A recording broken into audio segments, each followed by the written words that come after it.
আজকে কি বানাচ্ছো? দেখবি আয়, আজকে আমি বানাচ্ছি অরিও বিস্কুটের পাকোড়া। এর মধ্যে কি কি দিলে? এর মধ্যে আমি বেসন দিয়ে নিয়েছি। তারপর সামান্য পরিমাণে লবণ, একটু হলুদ আর সামান্য পরিমাণে চালের গুঁড়ো মিশিয়ে নিয়েছি। তারপর এর মধ্যে কিছুটা পরিমাণে জল দিয়ে ভালো করে ব্যাটারটা তৈরি করে নেব। তারপর কি হবে? দেখ দেখ ব্যাটারটা দেখ, খুব সুন্দর হয়েছে ব্যাটারটা দেখতে। এরপর আমি এক প্যাকেট অরিও বিস্কুট নিয়ে সেটাকে ব্যাটারের মধ্যে কোটিং করে গরম গরম তেলে পাকোড়াটা ভেজে নেব। ও, তারপর কি হলো? দেখ দেখ পাকোড়াটা কি সুন্দর তেলে ভাজা হচ্ছে। হ্যাঁ তো, খুব সুন্দর হচ্ছে।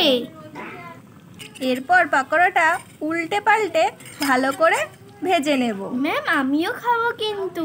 হ্যাঁ হ্যাঁ, দেখ এইবার আমি পাকোড়াটা গরম তেল থেকে তুলে নিলাম।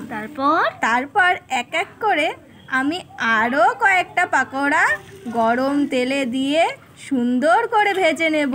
হ্যাঁ ম্যাম, খুব সুন্দর হচ্ছে কিন্তু পকোড়াগুলো। হ্যাঁ, তুই খাবি তো? হ্যাঁ, আমি তো খুব ভালো লাগছে আমার। দেখ তো পাকোড়াটা কেমন হয়েছে। দারুণ টেস্ট।